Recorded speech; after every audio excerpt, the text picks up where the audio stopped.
नमस्कार विद्यार्थी मित्रांनो, स्वागत आहे तुमचं थिंकर्स थ्रू PYQ आपल्या या सिरीजमध्ये. दुर्खीमचा प्रश्न आहे बघा. सॅक्रेड आणि प्रोफेन याच्याविषयी विचारलाय. पवित्र आणि अपवित्रतेची भावना.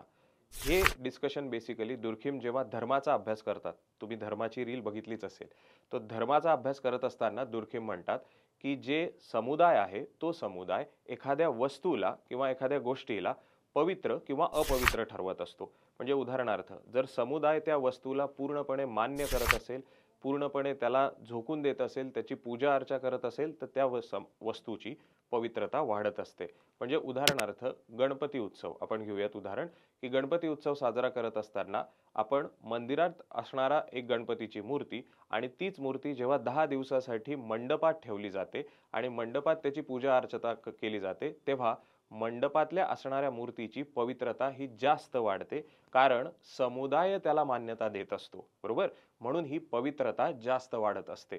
तर ही पवित्रतेची भावना समुदायातून येत असते आणि त्याच्यामुळे धर्म हे समुदायाचीच पूजा आहे किंवा धर्म हे समाजाचीच पूजा आहे असं सांगण्याचं काम दुर्खीम करतो.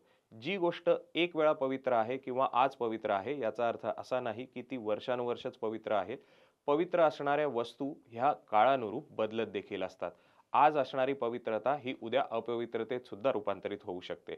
याचं उदाहरण तुम्ही विचार करून मला कमेंटमध्ये सांगा. Thank you so much.